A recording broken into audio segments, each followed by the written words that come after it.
Hello friends, good morning all of you. अब तक आपने मेरे साथ गढ़वाल के 6 ज़िले बहुत ही अच्छे और महीन तरीके से पढ़े।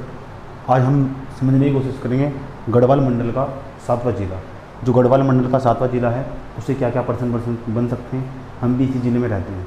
मैं जहाँ से आपको पढ़ा रहा हूँ ये हरिद्वार ज़िला ही है। हम हरिद्वार से बिलोंग करते हैं, तो हरिद्वार की लगभग आपको बिना देखे भी बता देंगे, आँख मीच के बता देंगे हरिद्वार का सारा स्टेटस। ठीक है, तो क्योंकि हम यहाँ की जहाँ हम जिस स्थान पर रहते हैं वहाँ की घटनाओं से लगभग ज़्यादा परिचित होते हैं और उम्मीद करते हैं जो हरिद्वार वाले होंगे उनको ज़्यादा समझने में ज़्यादा आनंद और ज़्यादा मज़ा आएगा। आइए बात करते हैं किसकी, हरिद्वार की, कि कहाँ से हरिद्वार की कौन कौन सी जानकारी मिलती है और पेपर में किस तरह के पर्सन बन सकते हैं और किस तरह का आजकल का ट्रेंड है और क्या क्या पर्सन। और हरिद्वार जो हरिद्वार ज़िला है आपका, यह 7वें नंबर का ज़िला मैं आपको पढ़ा रहा हूँ। गढ़वाल मंडल के अंतर्गत आपने मेरे साथ 6 ज़िले पहले ही आप पढ़ने हैं। अब उसके बाद हम 7वें नंबर के ज़िले पर, यानी गढ़वाल मंडल, पूरा गढ़वाल मंडल हमने ख़त्म कर लिया है। गढ़वाल मंडल आज पूरी तरह ख़त्म हो जाएगा। उसके बाद आप कहीं से भी कैसे भी पर्सन लगाएंगे, अधिकांश पर्सन आपकी पकड़ में स्थित होंगे। ये अधिकांश पर्सन आप एक्यूरेसी भी लगाएंगे, यानी लगभग दूसरे बच्चों की अपेक्षा आपके क्वेश्चन ज़्यादा सही होने की ज़्यादा प्रवृत्ति होगी अगर आप मुझसे पढ़ेंगे तो सबसे ज़्यादा। ठीक है, आइए बात करते हैं नंबर फर्स्ट। पहला पॉइंट देखिए आप कि जो हरिद्वार है उसका दूसरा नाम क्या है। हरिद्वार का मतलब क्या है? एक तो बोलते हैं हरिद्वार, वो बोलते हैं ग्रामीण पृष्ठभूमि के लोग बोलते हैं हरिद्वार, और जो शहरी पृष्ठभूमि के इसका जो सही नाम है वो है हरिद्वार। हरिद्वार का मतलब क्या होता है जानते हैं? हरिद्वार का मतलब होता है हरि। हरिद्वार को 2 भागों में तोड़िए, हरि प्लस द्वार। जिसमें हरि होता है उसका मतलब होता है ईश्वर, और जो द्वार होता है हरि का मतलब क्या होता है? ईश्वर, और द्वार मतलब एक प्रकार का दरवाज़ा टाइप। जो गंगा होती है ना, द्वार का मतलब होता है जो गंगा है वो जो मैदानी देवप्रयाग के बाद आपको पता है, देवप्रयाग के बाद आगे सीधा जहाँ भागीरथी अलकनंदा का संगम होता है, उसके बाद देवप्रयाग के बाद जो है गंगा, ये गंगा का द्वार कहलाता है। इसका नाम पड़ गया ईश्वर का द्वार, मतलब हरि का द्वार। ईश्वर का द्वार मतलब हरिद्वार, इससे इसका नाम हरिद्वार पड़ गया। लेकिन दूसरी कहानी, कुछ लोग इसे हिंदू पौराणिक कथाओं में इसे अलग अलग मान्यता दी गई है। जैसे इसे मायावी नगरी भी बताया गया है या मायापुरी भी बताया गया है। मायावी नगरी या मायापुरी भी इसका ही नाम है। और जो हरिद्वार है ना, ये पूरा का पूरा प्लान है एक प्रकार का। जो आप हरिद्वार देखते हैं पूरा का पूरा ये पूरी तरह प्लान है।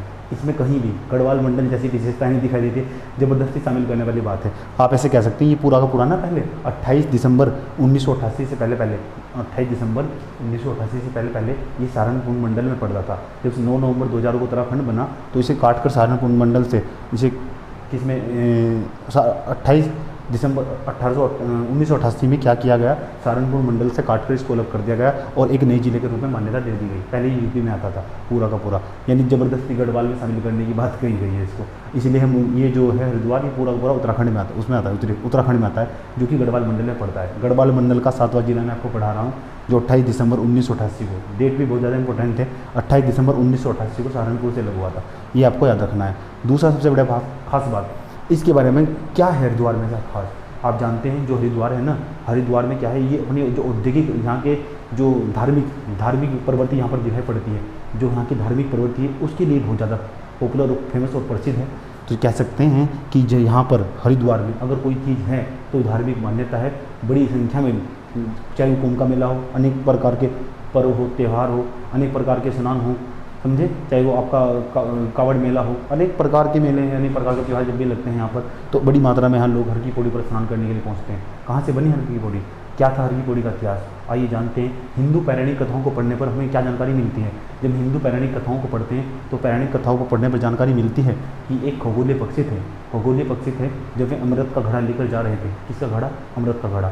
जब वे अमृत का घड़ा लेकर जा रहे थे, खगोलीय पक्षी अमृत का घड़ा लेकर जा रहे थे, तो भारत के अंदर 4 स्थान ऐसे थे जहाँ पर ये बूंदें गिरी थी, अमृत के घड़े से छलक कर बूंद गिरी थी। उन 4 स्थानों पर ही उन 4 स्थानों में से मैं 4 स्थान कुछ इस प्रकार नाम लेकर याद रखिए। उन 4 स्थानों पर ही कुंभ मेला लगता है, आप नोट कर लीजिए। पहला नंबर का स्थान है नंबर 1 उज्जैन। उज्जैन कहाँ पड़ता है? मध्य प्रदेश में। नंबर 2 है नासिक आपका। नासिक कहाँ पड़ता है? महाराष्ट्र में। यहाँ अमृत की बूंदें गिरी थी जो गरुड़ पक्षी ले जा रहे थे। नंबर 3 है आपका हरिद्वार और नंबर 4 है आपका इलाहाबाद। आप देखते हैं प्रत्येक 3 वर्ष के अंतराल के दौरान यहाँ पर एक कुंभ का मेला लगा जाता है। यानी आप ऐसे कह सकते हैं 3 चौक 12, एक जगह 12 साल के बाद कुंभ आ जाएगा, एक जगह 12 साल के बाद कुंभ आ जाएगा। दोबारा सुनिए, गरुड़ पक्षी जब एक बूंद का घड़ा ले जा रहे थे, एक घड़ा लेके जा रहे थे, तो उसमें से छलक कर कुछ बूंदें गिरी। जिन स्थानों पर बूंदें गिरी उनमें से एक हरिद्वार भी है। और हरिद्वार का जो हरिद्वार की हम बात कर रहे हैं हरिद्वार में जो हर की पौड़ी स्थान है वहीं पर अमृत की बूंद गिरी थी, इसीलिए हरिद्वार को ईश्वर के पग भी कहा जाता है। ईश्वर के पग मतलब पैर भी कहा जाता है। कौन से स्थान को? हरिद्वार को। ठीक है। प्रत्येक 3 वर्ष के अंतराल पर एक ना एक जगह आपको मेला लगता दिखाई देगा। प्रत्येक 3 वर्ष के अंतराल पर एक ना एक जगह आपको मेला लगता दिखाई देगा। कितने वर्ष के अंतराल पर? 3 वर्ष के अंतराल पर। इसलिए एक जगह जो कुंभ मेला आएगा वो 12 साल बाद लौट कर आएगा। समझे? और कहा जाता है जो हर की पौड़ी है, हर की पौड़ी है, जो हर की पौड़ी है, यहाँ पर जो है, यहाँ पर नहाने से सारे इंसान मोक्ष को प्राप्त कर जाते हैं। आपने देखा होगा जब हरिद्वार में नहाने जो लोग जाते हैं, हर की पौड़ी पर जो नहीं नहाया वो समझिए कहीं नहीं रहा, वो हरिद्वार गया ही नहीं। इसलिए आप जब भी हरिद्वार में जाएं तो आप एक विशेष तौर पर ध्यान रखें, आप हर की पौड़ी पे ही नहाएं। ऐसी मान्यताएं प्रचलित हैं, हम नहीं बता रहे हैं अपनी ओर से, ऐसी मान्यताएं प्रचलित हैं, हम तो कई बार नहाए। हर की पौड़ी है, ईश्वर के पग बोलते हैं, सबसे पवित्र स्थानों में से एक है। मैंने कहा उत्तराखंड के सबसे पवित्र स्थानों में से एक है। कौन सा? हर की पौड़ी। याद रखिए आप, यह वह स्थान है जहाँ क्या गिरी थी? अमृत की बूंद गिरी थी। ठीक है। यह आज धार्मिक महत्व से परे औद्योगिक रूप से विकसित हो रहा है। देखिए आप हरिद्वार में आएंगे, जैसे आप हरिद्वार में आएंगे तो आपको सिडकुल दिखाई देगा। क्या दिखाई देगा? सिडकुल। ये सिडकुल जो है ना, यहाँ तकनीक का विकास हो रहा है, और जैसे जैसे किसी क्षेत्र में तकनीक का विकास होता है ना, तो वहाँ पर धार्मिक प्रवृत्ति कमज़ोर पड़ती दिखाई पड़ती है। ये एक औद्योगिकरण या टेक्नोलॉजी तकनीक का एक प्रकार का डिसएडवांटेज भी कह सकते हैं, एक प्रकार की उसकी हानि है, जो इस तरह की प्रवृत्ति हरिद्वार में देखने को मिलती है। ये धीरे धीरे अपनी धार्मिक प्रवृत्ति को धीरे धीरे मतलब पछाड़ रहा है। जो औद्योगिकरण है ना, वो हरिद्वार की धार्मिक प्रवृत्ति पर चोट मार रहा है बड़े गहरे तरीके से। समझे? संवेदनशील मुद्दा है, वो बाद में बात कर रहे हैं, मेंस की बात नहीं, बस फ्री की बात कर रहे हैं, अभी फैक्चुअल बात करेंगे ज़्यादा। समझे? औद्योगिक विकास, यहाँ पर सिडकुल है, भेल है, BHEL बेल है यहाँ पे।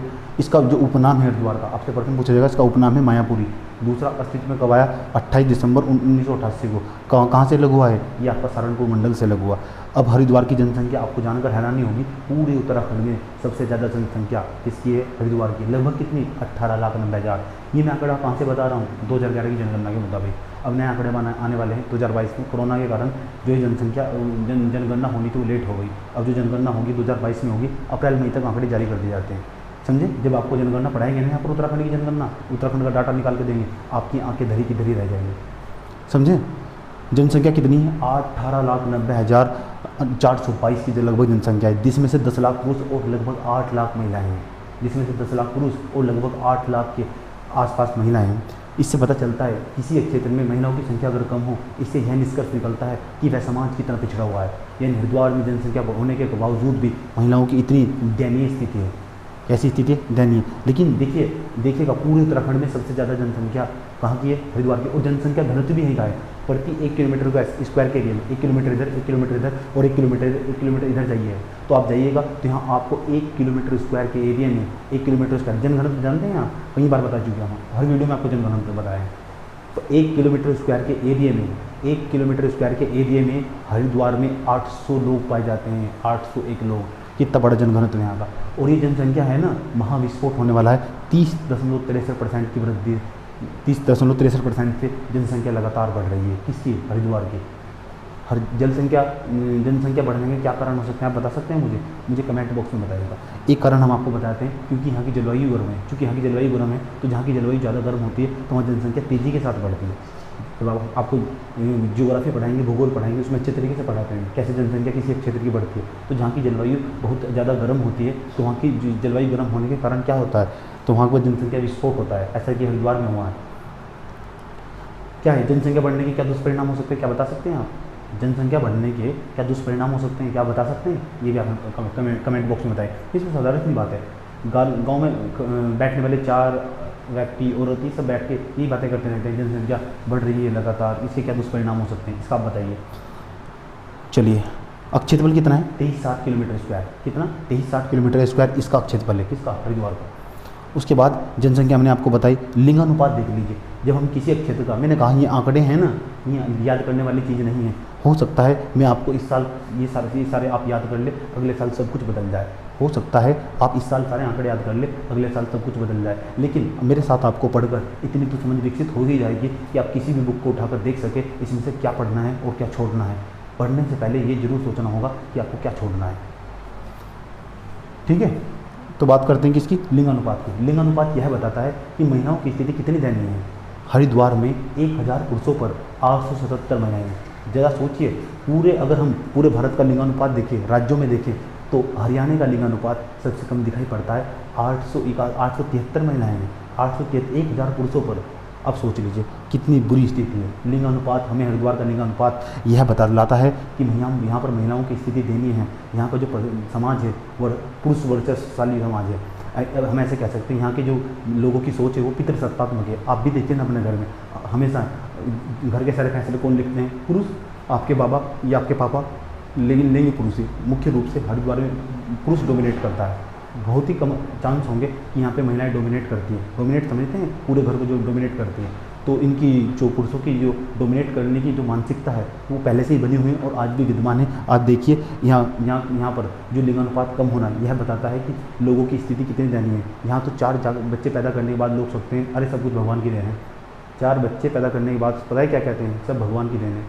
समझिए, जनसंख्या इतनी ज़्यादा तेज़ी के साथ बढ़ रही है और महिलाओं की, और क्या कहते हैं, ये जो प्रेगनेंसी होती है, प्रेगनेंसी के दौरान बच्चे को पता लगाया जाता है, अल्ट्रासाउंड वगैरह कराते हैं, उसमें पता लगाते हैं, उसका दुरुपयोग करते हैं और पता लगाते हैं बच्चे का जेंडर।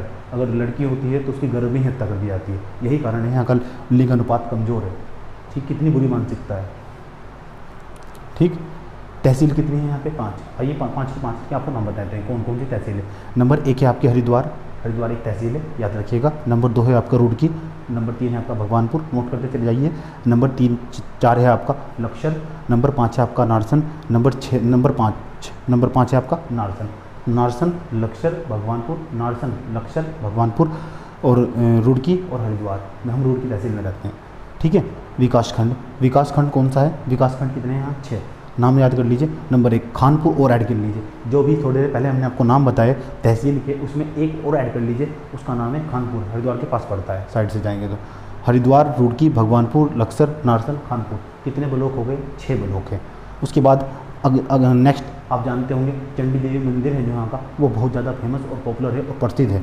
उसके बाद ये चंडी देवी मंदिर है, आप बताइए कौन से पर्वत पर है, ये आपके लिए प्रश्न है। मनता देवी मंदिर है यहाँ पे, माया देवी मंदिर है, प्रसिद्ध मंदिर है यहाँ के। विधानसभा सीट कितनी है ये जानना चाहते हैं हम आपसे कि विधानसभा सीट कितनी है और कितनी सीट यहाँ SC के लिए रिजर्व है, ये आपसे जानना चाहते हैं। इतनी अपेक्षा करता है और मुझे डर है यहाँ से प्रश्न बनाएगा और बनाया भी है एक पेपर में कि हरिद्वार में कितनी विधानसभा सीटें, जो हरिद्वार है ना, हरिद्वार में कितनी विधानसभा सीटें, तो हरिद्वार में 11 विधानसभा सीटें। आपको नाम बता रहे हैं, याद कर लीजिए। नंबर 1 है आपका हरिद्वार, ये भी विधानसभा सीट है, हरिद्वार में जाएंगे आपको विधायक मिल जाएंगे। नंबर 2 है आपका हरिद्वार ग्रामीण। नंबर 3 है आपका भेल। नंबर 4 है आपका रुड़की। नंबर 5 है आपका पिरानकलियर। नंबर 6 है आपका मंगलोर। नंबर 7 है आपका जवालापुर। एक बात और याद रखनी है अपने को, जो जवालापुर विधानसभा सीट है ना, इस पर केवल SC कैंडिडेट ही एलिजिबल है, ये केवल SC कैंडिडेट के लिए रिजर्व है। हरिद्वार की 11 विधानसभा सीटों में से 3 सीट SC के लिए रिजर्व है। कई बार पेपर में प्रश्न पूछा जा सकता है, केवल 3 सीट, जवालापुर, झबरेड़ा और भगवानपुर। जवालापुर, झबरेड़ा और भगवानपुर, ये सीट केवल SC के लिए ही रिजर्व है। ये जो सीट हैं किसके लिए रिजर्व है, SC के लिए रिजर्व है। आपसे प्रश्न पूछेगा जो हरिद्वार है, हरिद्वार में कितनी विधानसभा सीट है, तो 11। अगला प्रश्न पूछेगा इसमें से कितनी सीट SC के लिए रिजर्व है, आरक्षित हैं, जिन पर केवल SC के कैंडिडेट ही चुनाव लड़ सकते हैं, तो वे कितनी सीट हैं, तो वे केवल 3 सीट है। नेक्स्ट प्रश्न आपसे पूछेगा कि आप बताइए कि हरिद्वार कौन सी लोकसभा सीट में अंतर्गत आता है। आप बताइए कि पूरे उत्तराखंड में कितनी लोकसभा सीटें, 5 में से ये हरिद्वार लोकसभा सीट के अंतर्गत आता है। हरिद्वार ही तो हरिद्वार के अंदर ही आएगा। हरिद्वार खुद अपने आप में एक लोकसभा सीट है। उत्तराखंड में कितनी लोकसभा सीटें, 5 लोकसभा सीटें। क्या आप मुझे बता सकते हैं कौन सी लोकसभा सीट SC के लिए रिजर्व है? देखते हैं कितना माइंड से इंतजार करते हैं आप। ये छोटी सी सामान्य जानकारी, आइए इधर की ओर देखते हैं। आज अब उन फैक्ट पर बात करते हैं जो आपके लिए बहुत ज़्यादा ज़रूरी है और एग्ज़ाम की जो परीक्षा की दृष्टि के लिहाज से अति महत्वपूर्ण है। मैंने कहा महत्वपूर्ण, अति महत्वपूर्ण है। आइए जानते हैं क्या है वो हरिद्वार में। यदि जाइएगा हरिद्वार में, बीच में पड़ता है भादराबाद से 2 से 3 रोड जाते हैं। इधर भगवानपुर रास्ता चला जाता है, सहारनपुर चला जाता है रास्ता। एक सीधा प्रश्न पूछता है आपसे कि जो हरिद्वार है उसकी सीमा कितने जिलों से लगती है। हरिद्वार की सीमा UP के कितने जिलों से लगती है। आपको नाम बताएं, तीनों का नाम नोट कर लीजिए। हरिद्वार की सीमा यूपी के कितने जिलों से लगती है? तो नंबर 1 इधर देखिए, ये यूपी है ना जो आपका, इधर जाएंगे तो आपका सहारनपुर आ जाएगा, सहारनपुर, इधर जाएंगे तो बिजनौर आ जाएगा, बिजनौर आपका, बिजनौर इधर आपका सहारनपुर, इधर आपका बिजनौर आ जाएगा, इधर आपका मुजफ्फरनगर आ जाएगा। तीन जिले हैं यूपी के, बिजनौर, मुजफ्फरनगर, सहारनपुर। कितने ज़िले हैं यूपी के? 3 जिले। तीनों के नाम नोट कर लीजिए, कौन कौन सा? नंबर 1 बिजनौर, नंबर 2 क्या है आपका, नंबर 2 है सहारनपुर, नंबर 3 है मुजफ्फरनगर। तीनों के तीनों आपको याद रखने हैं जो हरिद्वार के साथ सीमा बनाते हैं। ये हरिद्वार का रुड़की है। आइए रुड़की की कुछ खास बात कर लेते हैं। जब हम उत्तराखंड की हरिद्वार की बात करते हैं और रुड़की को भूल जाए तो नामुमकिन है। रुड़की को हमको याद करना ही होगा। रुड़की के अंदर एक भारतीय प्रौद्योगिकी संस्थान स्थित है जिसे हम IIT कहते हैं। आप जानते होंगे, समझे, लेकिन जो मैं आपको फैक्ट बताने वाला हूँ शायद आपको नहीं जानते हो जानती भी होंगे, अच्छी तरीके से नहीं जानते होंगे। देख लीजिए, रुड़की के अंदर ही एक कॉलेज स्थित है जिसको हम कहते हैं थॉमस कॉलेज ऑफ इंजीनियरिंग, जो वर्तमान समय में आज रुड़की के अंदर आप IIT कॉलेज देखते हैं। वो IIT कॉलेज पहले किसी ज़माने में सन 2002 से पहले वो Thomas college of engineering private college था, उसके नाम से जाना जाता था। ये ना लॉर्ड वेलेजली के समय, शायद मैं गलत भी हो सकता हूँ, आप सर्च कर लीजिए, आप उससे ज़्यादा बेहतर जानते हैं।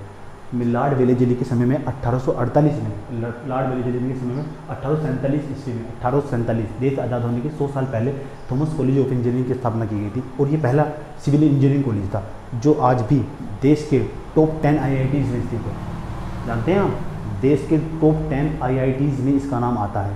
10 रुड़की IIT रुड़की का पूर्व नाम था Thomas college of engineering. Note कर लीजिए, IIT रुड़की का पूर्व नाम थॉमस कॉलेज ऑफ इंजीनियरिंग। क्या नाम है? Thomas college of engineering. आपसे सीधा प्रश्न पूछेगा निम्नलिखित में से थॉमस कॉलेज ऑफ इंजीनियरिंग निम्नलिखित में कौन से प्रौद्योगिकी संस्थान का नाम था? 4-5 आपको देगा। मद्रास IIT, मद्रास भारतीय प्रौद्योगिकी संस्थान, इस तरह आपको देखा जाएगा। कलकत्ता आपको ये देखा जाएगा, गुवाहाटी प्रौद्योगिकी संस्थान, इस तरह इसका नाम देखा जाएगा, जिसमें से एक होगा रुड़की प्रौद्योगिकी संस्थान। रुड़की भारतीय प्रौद्योगिकी संस्थान इनमें से एक है जिसका नाम था थॉमस कॉलेज ऑफ इंजीनियरिंग। 1 जनवरी 2002 को इसको IIT का दर्जा मिला गया। मैंने कहा 1 जनवरी 2002 को IIT का दर्जा दिया गया। इसको किसको? थॉमस कॉलेज ऑफ इंजीनियरिंग को। इससे पहले ये थॉमस कॉलेज ऑफ इंजीनियरिंग ही कहलाता था। समझे आप? सब चीज़ नोट करते चल जाइए, बहुत फैक्चुअल है और बहुत ज़्यादा इंपॉर्टेंट है, बहुत ज़्यादा, खासकर वनडे एग्जाम वालों के लिए बहुत ज़्यादा इंपॉर्टेंट है। PCS वाला भी इसको देख सकता है, बहुत बेहतरीन तरीके से आपके अंदर अच्छी खासी समझ विकसित हो। और क्या है, उत्तराखंड पूरे भारत में IIT कितने कॉलेज है? 23 कॉलेज। 23 में से जो 10 है टॉप 10 में IIT का नाम है, टॉप 10 में IIT भारत में, पूरे भारत में, पूरे एशिया के अंदर सबसे पहला कॉलेज था सिविल इंजीनियरिंग का। पूरे एशिया के अंदर सबसे पहला सिविल इंजीनियरिंग का ये सबसे पहला कॉलेज था थॉमस कॉलेज ऑफ इंजीनियरिंग, जिसको हम बोलते हैं भारतीय प्रौद्योगिकी संस्थान रुड़की IIT। ओके, शांति कुंज की स्थापना देख लीजिए। शांति कुंज हरिद्वार से जाएंगे आप, NH 58 पर होते हुए यहाँ पे जाएंगे, जवालापुर हरिद्वार स्मारक पर जाएंगे तो यहाँ पे आश्रम ही आश्रम पढ़ते हैं। इसमें से हरिद्वार रोड जा रहा है NH 58 जिसको बोलते थे, तो उसका नाम बदल दिया गया है। तो इस पर एक आश्रम पड़ता है शांति कुंज। शांति कुंज की जो स्थापना है वो 1971 में की गई थी। नोट कर लीजिए, फैक्ट है, नोट कर लीजिए, फैक्ट है। शांति कुंज की स्थापना कब हुई थी? 1971 में पंडित श्री राम शर्मा ने की थी। ये भी आपसे प्रश्न पूछा जा सकता है कि शांति कुंज की स्थापना किसने की थी? तो पंडित श्री राम शर्मा ने की थी। अगला फैक्ट आप याद नोट कर लीजिए। अगला फैक्ट कौन सा है? हरिद्वार सबसे अधिक जनसंख्या और जनघनत्व वाला दूसरा देश, मतलब उत्तराखंड में सबसे अधिक जनसंख्या और सबसे अधिक जनघनत्व है, याद रखिए, उत्तराखंड में इसका हरिद्वार का। इसका दूसरा नाम है कुंभ नगरी। इसको हम कुंभ नगरी भी कहते हैं। ये जो आपका हरिद्वार है ना, इसको हम कुंभ नगरी भी कहते हैं। याद रखिए, एक फैक्ट इंपॉर्टेंट है, मेरी वीडियो को दोबारा रिपीट करके वापस देखिए जाके, आपको और मजा आएगा और सारे फैक्ट शायद आपके याद हो जाए इसी तरह जैसे मैं बोल रहा हूँ। ठीक है, हरिद्वार में हर की पौड़ी किसने बसाई? कितना बेहतरीन प्रश्न बन सकता है। जरा देखिए कि जो हरिद्वार है उसमें हर की पौड़ी किसने बसाई थी? तो हर की पौड़ी बसाई थी विक्रमादित्य ने। ये बहुत इंपॉर्टेंट पर्सन है। किसने? विक्रमादित्य थे। पूरी कहानी हम आपको नहीं बताएंगे, जहाँ से फैक्चुअल पर्सन बन सकता है वही आपके लिए निकाल के लेकर आए। इस हरिद्वार में एक चीनी यात्री आया था, उसका नाम था हवेनसांग। चीनी यात्री आया था 634 ईस्वी में। आपसे प्रश्न पूछेगा हरिद्वार में कौन सा चीनी यात्री आया था? आप नोट कर लीजिएगा, नाम बताइएगा, ह्वेनसांग। क्या नाम बताएंगे? ह्वेनसांग। पता है ह्वेनसांग जब चाइना पहुंच जाता है, चीन की यात्रा करता हुए पहुंच जाता है, तो वो अपनी किताब में जाकर लिखता है वहाँ पे कि जो भारत के लोग हैं ना, भारत के लोग इतने इतने मतलब इतने दयालु हैं, उनके हाथ उनके पैसे चीटी मर जाए तो उसको भी पाप मानते हैं। ऐसा बताता है कौन? ऐसा बताता है ह्यूएन सांग अपनी बुक में इस तरह का वर्णन करता है। पता है जो ह्यूएन, ये एक प्रकार जब ये ह्यूएन सांग घूमने आया था यहाँ पे, जब अंडमान निकोबार पूरा भारत घूम के गया था, अंडमान निकोबार पहुँचा तो इसका मुकाबला जनजातियों से हुआ था। बड़ी मुश्किल से वहाँ से बचा था। ऐसी जनजातियाँ जो मतलब भारतीय लोगों से कोई संपर्क, बाहर की दुनिया से कोई संपर्क ही नहीं रखती, समझे, भारत के जो लोग हैं उनके दुश्मन हैं। ऐसी जनजातियों से पाला पड़ा था कि इसका ह्यूएन सांग का बच गया है, इसलिए पहुँच गया चाइना और इस तरह जाकर लिख रहा है वहाँ पर। नेक्स्ट पर्सन गोरखा के समय हरिद्वार दासों का व्यापार केंद्र था। कितना बेहतरीन प्रश्न हो सकता है। निम्नलिखित में से बताइए, निम्नलिखित में से किसके समय में हरिद्वार दासों का केंद्र था? जवालापुर देखते हैं आप, जवालापुर, यहाँ पर दास बाहर से लाए जाते थे, व्यक्ति खरीदा और बेचा जाता था, व्यक्ति को खरीदा और बेचा जाता था, उनको बोलते थे दास। दास पता है किसे कहते हैं? मैं हूँ, मैं आपके घर में काम करूँगा, मेरे बच्चे भी आपके घर में काम करेंगे, उनके बच्चे भी आपके घर में काम करेंगे, इनको बोलते थे दास। बस आप मुझे खाना पीना देंगे, इसके अलावा मुझको कोई भी इनकम प्राप्त नहीं होगी। इस तरह के दास यहाँ मार्केट में लाकर उनका कॉन्टैक्ट किया जाता था। कॉन्टैक्ट मतलब समझते हैं, उनको रखा जाता था कई साल के लिए। इस तरह दास का व्यापार, दासों के व्यापार का केंद्र रहा हरिद्वार। आप कैसे भूल सकते हैं हरिद्वार को? सहारनपुर, बिजनौर, मुजफ्फरनगर से सीमा लगाता है, यूपी के 3 जिलों से सीमा लगाता है, मत भूलिएगा। भारतीय सिंचाई अनुसंधान संस्थान रुड़की में पड़ता है। रेलवे स्टेशन की ओर जाते हुए आप जाएंगे तो रास्ते में ही एक छत टाइप नुमा घर रुड़की रोड के बाहर निकला हुआ है, हमने देखा है। आए दिन रुड़की में रहते थे, मतलब घूमते रहते थे। भारतीय सिंचाई अनुसंधान संस्थान कहाँ है? रुड़की में है। भारतीय सिंचाई अनुसंधान संस्थान कहाँ है?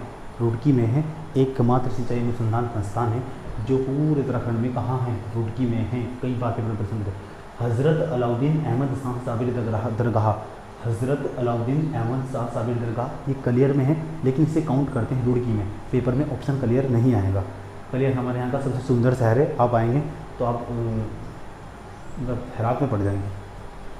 देखेंगे ना किसकी बात कर रहे हैं? रुड़की के अंदर कलियर की बात कर रहे हैं। हज़रत अलाउद्दीन अहमद साबिर दरगाह जरूर जाइएगा। ये उत्तराखंड, ये ना जो हम बता रहे हैं आपको, रुड़की के अंदर का जो कलियर है सबसे सुंदर जगह है।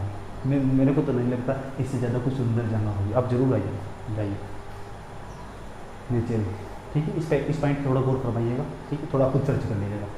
BHEL ये कहाँ स्थित है? ये रानीपुर में। सीधा प्रश्न पूछेगा, बच्चे बादराबाद में टिक मार के आगे बढ़ जाते हैं। BHEL, बेल कहाँ है? ये कहाँ है? ये रानीपुर में है। कहाँ है ये?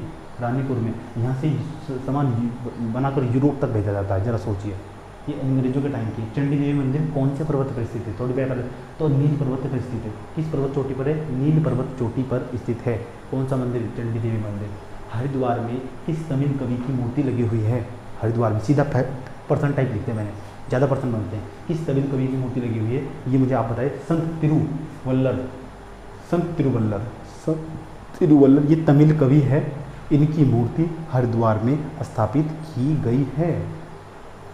हरिद्वार का नाम किसके नाम पर है? तो हरिद्वार का नाम किसके नाम पर है? कितना बेहतरीन प्रश्न बन सकता है। नंबर 1 भगवान शिव के नाम पर, नंबर दो ध्यान सुनिए, नंबर 1 भगवान शिव के नाम पर, नंबर 2 भगवान विष्णु के नाम पर, नंबर 3 भगवान राम के नाम पर, नंबर 4 ब्रह्मा विष्णु के नाम पर। तो इसका नाम है भगवान विष्णु के नाम पर। इसका भगवान विष्णु के नाम पर हरिद्वार का नाम पड़ा है। कितना बेहतरीन प्रश्न है, समझे। हरिद्वार में कौन सा राष्ट्रीय उद्यान है? Rajaji national park. पूरी कहानी बताई है राजाजी नेशनल पार्क की। जो भारत के अंतिम गवर्नर जनरल और वायसराय जिन्हें श्री राजगोपालाचारी का नाम से जाना जाता है, उन्हीं के नाम पर राजाजी नेशनल पार्क का नाम रखा गया है, जो कि हरिद्वार, पौड़ी और देहरादून में स्थित है, समझे। हरिद्वार और देहरादून के बीच हरिद्वार देखिए और देहरादून देखिए, इनके मध्य कितने रेलवे स्टेशन पड़ते हैं? ये बहुत इंपॉर्टेंट प्रश्न है, आपकी कैपेसिटी पर निर्भर करता है। देव संस्कृति विश्वविद्यालय हरिद्वार में है। मैं इससे 4 से 5 किलोमीटर की दूरी पर रहता हूँ, 5 से 6 किलोमीटर की दूरी पर रहता हूँ। मैं 5 से 6 किलोमीटर की दूरी पर देव संस्कृति विश्वविद्यालय है। हरिद्वार और देहरादून के मध्य कितने रेलवे स्टेशन पड़ते हैं ये आप बताइए मुझे सर्च करके, ठीक है। आज के एपिसोड में इतना ही रखते हैं। अगर डिटेल जानकारी चाहिए तो मैं इसका एक वीडियो और बना सकता हूँ और एक लेक्चर और ले सकता हूँ, जिसमें डिटेल से जानकारी दूंगा, खासकर बेंस की भी जानकारी दूंगा आपको, समझे। इतने फैक्ट आप याद रखेंगे तो मुझे नहीं लगता इससे बाहर क्वेश्चन जाना चाहिए या बनना चाहिए। इससे ये आपके लिए सर्वश्रेष्ठ है, बेस्ट नहीं सर्वश्रेष्ठ कह सकते हैं। आज के एपिसोड में इतना ही, इजाज़त दीजिए, फिर मिलेंगे। धन्यवाद। जय हिंद।